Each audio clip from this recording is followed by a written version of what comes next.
ஸ்ரீ சங்கரா TV நேயர்களுக்கு வணக்கம். இன்று ஜூன் மாதம் 3ஆம் தேதி புதன்கிழமை. சுபதினம் நிகழ்ச்சியில் அனைவரையும் சந்திக்கிறதுல மிகவும் மகிழ்ச்சி. இன்னைக்கு நம்ம 12 ராசிக்கும் பலன் மற்றும் பரிகாரத்தை பார்க்கும்போது ஒரு அழகான கேள்வியும் அதோட நமக்கு சேர்ந்து இருக்கு. சந்திரன் இன்னைக்கு தனுசு ராசியில சஞ்சாரம் செய்கிறார். இப்போ மேஷ ராசிக்காரர்களுக்கெல்லாம் பாக்கியத்தில் இன்னைக்கு சந்திரன் இருக்கிறதுனால ரொம்பவுமே ஒரு மன அமைதியை தரக்கூடிய நாளாக இருக்கும்.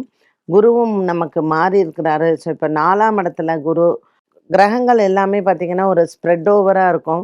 காலசர்ப்ப தோஷத்துலேருந்து சந்திரன் வெளியில் இருக்கிறதுனால இப்போல்லாம் நம்ம ஏதாவது ஒரு நல்ல டெசிஷன் எடுக்கிறதோ இல்லை யாரையா முக்கியமாக போய் பார்க்கணும், இது எல்லாமே நமக்கு சாதக பலனை கொடுக்கும்.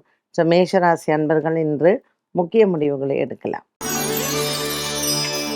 ரிஷபராசி நேயர்கள் இவங்களுக்கு தான் இன்றைக்கி சந்திராஷ்டமம். யாருக்கு அப்படின்னு பார்த்தீங்கன்னா ரோகிணி நட்சத்திரக்காரர்களுக்கு கொஞ்சம் மன தடுமாற்றம் எல்லாம் இருக்கும். இல்லை நிறைய ரெஸ்பான்சிபிலிட்டிஸ் இருக்கும், வேலை பலு அதிகமாக இருக்கும். இன்றைக்கி பங்கு சந்தை முதலீடுகள்லாம் நம்ம கொஞ்சம் ஒத்தி வச்சுக்கலாம். சின்ன சின்ன விஷயங்களுக்கு ஒரு போராட்டம் இருந்தாலும் நாளின் இறுதி நமக்கு மன நிறைவை கொடுக்கும். சந்திராஷ்டமத்தில் நிச்சயமாக ஒரு விநாயகர் ஆலய வழிபாட்டை நம்ம மேற்கொள்ளலாம். மிதுன ராசி நேயர்களுக்கு பல நாளாக நம்ம நினச்சிட்டு இருக்கக்கூடிய ஒரு சில விஷயங்கள் இன்று நமக்கு முடிவாகும். நல்ல ஒரு மனசிற்கு திருப்தியான நாளாக இருக்கும். சந்திரன் 7ஆம் இடத்துல இருக்கார். மிதுன ராசிக்காரர்களுக்கு ரொம்ப சூப்பர் டூப்பர் டேங்க. ஒரு நகை வாங்குறதோ இல்லை நீங்கள் போய் ஜாதகத்தை எடுக்கிறதோ இல்லை பொண்ணு பார்க்குறது அந்த மாதிரி வேலையெல்லாம் இன்றைக்கி வச்சுக்கோங்க. ஏன்னா ராசியிலேயே சுக்கிரன் புதனும் இருக்காங்க, 7ஆம் இடத்துல சந்திரன் இருக்காங்க. ஸோ எல்லா விதமான ஒரு யோகத்தை சேர்த்திருக்கக்கூடிய ஒரு நாள் இன்று. அதனால் இன்றைக்கி முக்கியமாக நீங்கள் நல்லாவே ஒரு திருப்திகரமான நாள் அப்படின்னு சொல்லலாம். கடகராசி அன்பர்களுக்கு 6ஆம் இடத்துல சந்திரன் இருக்கார். ஸோ கொஞ்சம் செலவுகள் அதிகமாக இருக்கும். குருவும் சந்திரனும் பரிவர்த்தனை யோகமாக இருக்காங்க கடகராசிக்காரர்களுக்கு. ஸோ அவங்களுக்குமே இன்றைக்கி நல்ல ஒரு யோகமான நாள் தான். மனசில் என்ன விதமான குறை இருந்தாலும் இன்றைக்கி போய் நீங்கள் கடவுள்கிட்ட குறையை மனசை விட்டு சொன்னீங்கன்னா அந்த குறைகள் தீரக்கூடிய நாளாக இந்த நாள் அமைகிறது. குறை என்றைக்கும் இருக்கிறது தான். பட் ஒரு சில நாட்களில் கடவுள்கிட்ட சொன்னால் கடவுள் காதை கொடுத்து கேட்பாருன்னு சொல்லுவோம் இல்லையா? ஸோ கடகராசிக்காரர்களுக்கு இன்றைக்கி ஆன்மீக பணிகள் சிறக்கும். சிம்மராசி அன்பர்களுக்கு இன்றைக்கி நிறைய அலைச்சல் இருக்கும். கொஞ்சம் இந்த ஓட்டமும் நடையுமா இருக்குன்னு சொல்லலாம். அது மாதிரி பொறுப்புகள் அதிகமாக இருக்கும். இது எல்லாமே சேர்ந்து சிம்மராசிக்காரர்களுக்கு இன்றைக்கி தன லாபங்களும் நிறைந்த நாளாக இருக்கும். புதிய முயற்சிகள், புதிய நிகழ்வுகள் எல்லாமே வெற்றியடையக்கூடிய நாளாக இருக்கும். ஸோ பொன் கிடைத்தாலும் புதன் கிடைக்காதுன்னுவாங்க. சிம்மராசி அன்பர்களுக்கு இன்றைக்கி பார்த்திங்கன்னா லாபத்தில் இருக்கக்கூடிய புதன் சுக்கிரனுடன் சேர்ந்து இருக்கக்கூடிய இந்த நாளில் நல்ல வியாபாரிகளுக்கு அமோகமான வெற்றியை தரும். கன்னிராசி அன்பர்களுக்கு மனக்குறைகள் இல்லை. இன்னைக்கு புதிய வேலை தேடுதல், புதுவிதமான ஒரு சில அனுபவங்கள் மனதிற்கு ஆறுதலாக இருக்கும். வீடு வாங்கிறது, விற்கிறது, இது மாதிரியான விஷயங்களுக்கெல்லாம் இன்றைய நாள் உங்களுக்கு ஒரு அற்புதமான நாளாக அமைகிறது.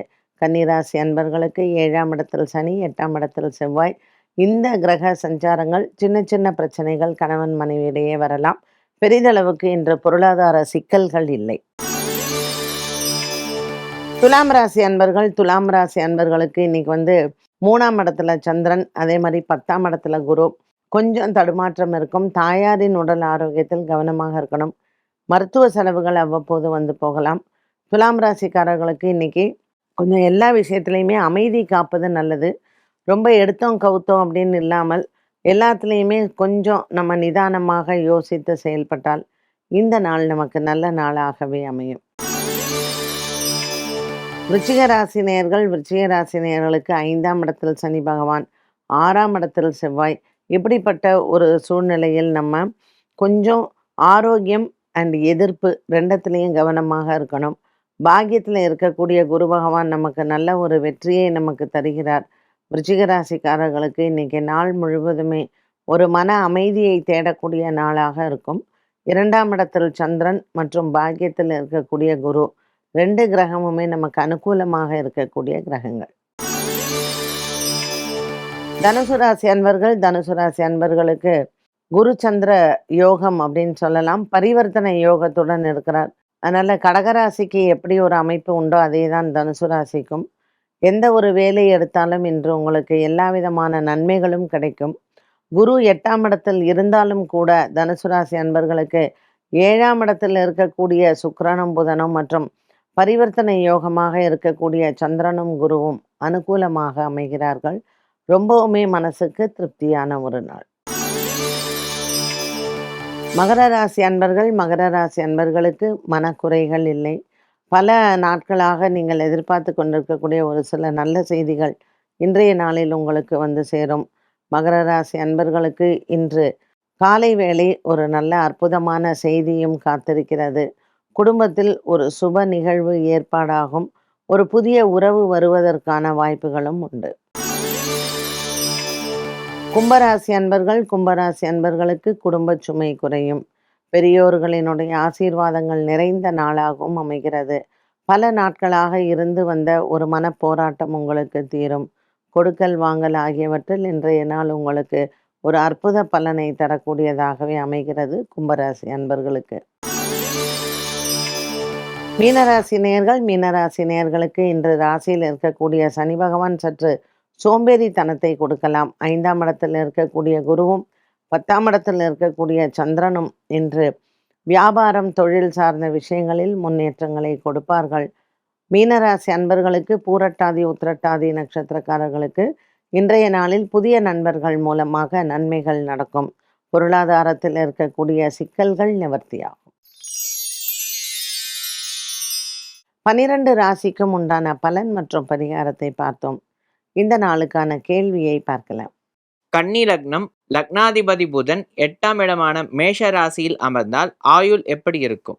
இப்போ கன்னிராசிக்காரர்களுக்கு புதன் 8ஆம் இடத்துல இருந்தால் ஆயுளுக்கு ஒன்றும் பெரிய பங்கம் எல்லாம் கிடையாது. ஏன்னா லக்னக்காரக்கன் பார்த்தீங்கன்னா 10 குடையவனும் தான்.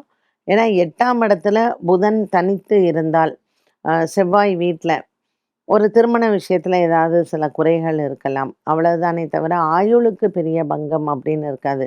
ஆனால் அதே சமயத்தில் கன்னி லக்னக்காரர்களுக்கு 8ஆம் இடத்தில் சூரியனும் சனியும் இருந்தால், புதனை தவிர சூரியன் சனி செவ்வாய் இவர்களினுடைய சஞ்சாரம் கொஞ்சம் உடல் ஆரோக்கியம் ஆயுள் இவர்களுக்கு ஏதாவது ஒரு விதத்தில் பங்கத்தை கொடுக்கலாம்.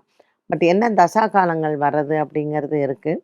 ஸோ இந்த தசா காலங்களில் கன்னி லக்னக்காரர்களுக்கு 8ஆம் இடத்தில் புதன் இருந்தால் லக்னாதிபதி தசையாக தான் இருக்கும். அதனால் அது பெரிய அளவுக்கு பாதிப்பை கொடுக்காது. ஆனால் இவங்களுக்கு 8 செவ்வாய், அந்த செவ்வாய் சூரியன் சனியோடு சேர்ந்து 8ஆம் இடத்துல இருந்தால் அவளுக்கு ஆயுள் குறைபாடுகள் வரலாம். என்ன நேயர்களே, இன்றைய சுபதினம் நிகழ்ச்சி அனைவருக்குமே பயனுள்ளதாக அமைந்திருக்கும். மீண்டும் சந்திக்கும் முறை நன்றி, வணக்கம்.